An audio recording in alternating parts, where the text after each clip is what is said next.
president is mixing official and personal business at Trump golf courses in Scotland. I want to bring in CNN's chief national affairs correspondent, Jeff Zeleny, who is traveling with the president in Scotland. So, Jeff, what are we expecting from Trump's meeting with European Union's leader today? And what's been the reception so far from the Scottish people? Good morning, Manu. President Trump is back on the golf course here in Scotland this morning at Turnberry. He'll be playing golf for a couple hours before he is heading into a very important and critical meeting with the chief of the European Commission. Of course, there is a deadline looming on tariffs for next Friday. The president has set a deadline for if there's not a agreement brokered, there could be a 30% across the board sweeping a tariff that would really spark a trade war, a transatlantic trade war. So the president is going to be meeting with Ursula von der Leyen in just a couple hours to try and negotiate some type of an agreement. Now, what officials are telling us is that they believe a leading possibility is cutting that in half, a 15% across the board levy. Certainly that would end some of the uncertainty that really has been going through European businesses. Of course, America is the biggest trading partner of the European Union. The two have had a frosty relationship in the past, but the president, when he arrived here in Scotland, seemed to signal optimism. Ursula will be here, highly respected woman, so we look forward to that. In terms of a deal, we're meeting with the European Union, and that would be actually the biggest deal of them all if we make it. So we will see if a deal comes together. Of course, this is just one in a series of the on-again, off-again trade war that really has been a through line of the Trump administration. I'm told the Commerce Secretary Howard Lutnick and the U.S. Trade Representative have flown here over the weekend. They will be joining these meetings as well. So that is the working part of this trip. But there's plenty private vacation part as well, and that is the golfing that was underway all day yesterday. And that is the real purpose of this trip. The president coming here to Scotland to view his golf courses and open a new golf course that's named after his mother.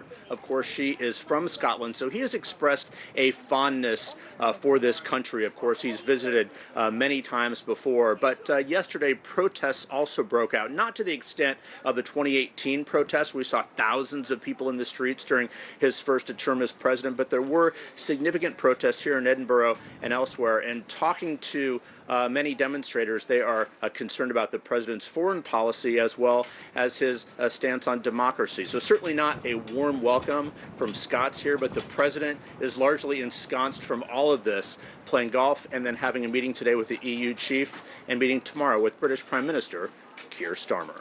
All right, Jeff Zeleny live for us in Scotland. Thank you so much. And let's break this all down with my excellent panel this morning. Politico's Dasha Burns, Jasmine Wright from Notice, CNN's Isaac Dover, and the Wall Street Journal's Molly Ball. Nice to see you all.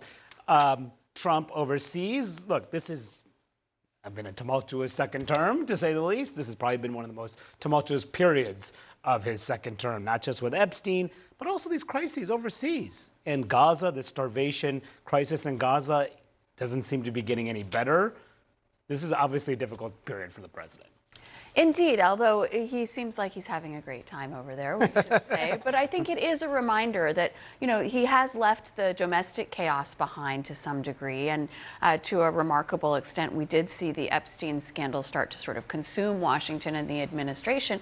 But it's a reminder that there are just as many crises facing him overseas as well, whether you're talking about all of these trade deals that have yet to be made with the deadline looming, whether you're talking about the international crises that he promised to resolve pretty much instantaneously, which are not only ongoing, but seem to be getting worse. Certainly in the case of what's happening in Gaza, it's a stark reminder that that conflict is very far from being resolved, despite Trump's promises. So I think all of this is a looming sort of cumulative political problem for the president. And it adds up, right?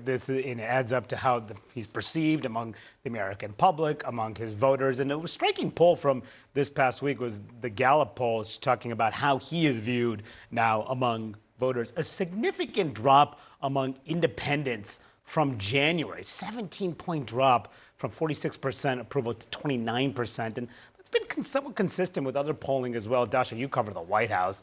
How concerned is the White House about all these different problems adding up for the president? Well, the White House is really frustrated right now, and President Trump in particular has been furious, as some sources have described it to me, because of this Epstein scandal, that they just have never been in this position where the president cannot change the subject on something. He's so good at wielding the media, at spinning the narrative, and that's just not working right now.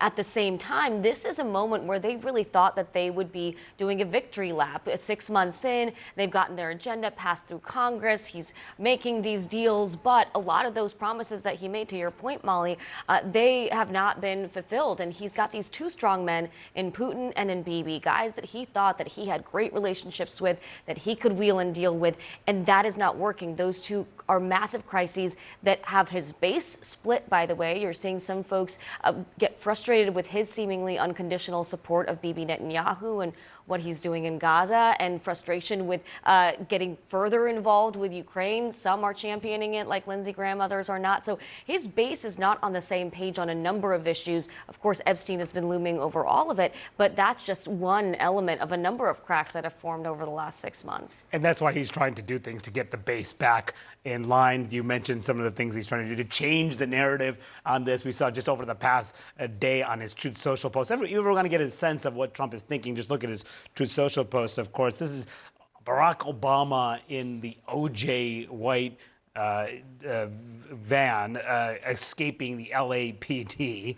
Trump has been basically accusing Obama of committing crimes and suggesting that he and others should be prosecuted. Even saying that in another post yesterday, that Beyonce, Oprah, Al Sharpton, Kamala Harris, among others, they should all be prosecuted. Not Beyonce. No, let's not go to Beyonce. Come on. She's in Vegas right now. We're all excited. I know, the last night of her tour, my God.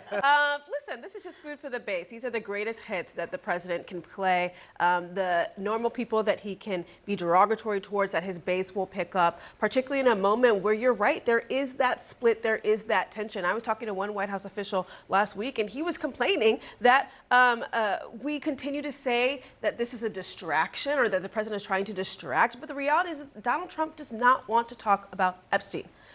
That was very clear when he left the U.S. on Friday. When he was continuously asked by the press, both when he left the White House, when he got to JBA, and when he got to Scotland, whether or not he's considering a pardon from for Ghislaine Maxwell. He said, I'm not even thinking about that. I'm allowed to do that, but you should be talking about Bill Clinton. You should be talking about all these other people who are not me. And so the White House is consistently facing this kind of breakdown with their base. It's unclear how far it goes and how long they will ride with the White House as they kind of try to move the ball a little bit with that. But if you want to, you can close the door on the Epstein saga for doing a lot of different things, but on the Ghislaine Maxwell piece of it all, why not just say there's no way I would pardon? Yeah. He could say a lot of things. Look, all of these meetings also, including having his former criminal defense attorney, who's now the Deputy Attorney General, meet with Maxwell, that could have happened 6 months ago. It's only happening now because of the pressure that he feels on this, as is the case for everything else going on.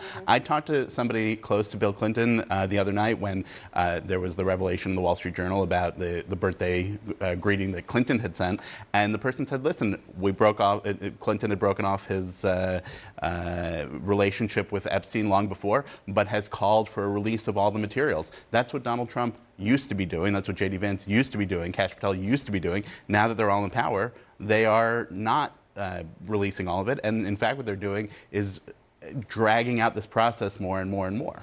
And the polls also bear out that this is actually something that Democrats, Republicans, and independents agree with in terms of should there be more information released. This question about has the government been open and transparent about the Epstein case? 67% of the public say the government is not transparent about Epstein, and that includes 60% of Republicans. This is a rare. You usually don't see that when it comes to Trump. And that's why this story continues to have legs. It's not just coming from a few influencers. It's not just coming from the media. It is really penetrated into pop culture in a way that we don't often see with Washington scandals. So how do Republicans also feel about the way the president has handled this issue on Capitol Hill? Should he do more to get ahead of the story?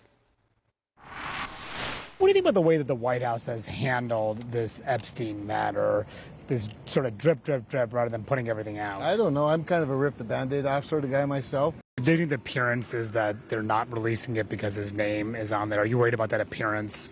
Well, yeah. I mean, I think that's the risk you run doing what they're doing, but I don't know everything that they may know. Release all the Epstein stuff. You think all of it? Justice Department should. Release stuff. I want to protect victims, but be as transparent as you can with Epstein.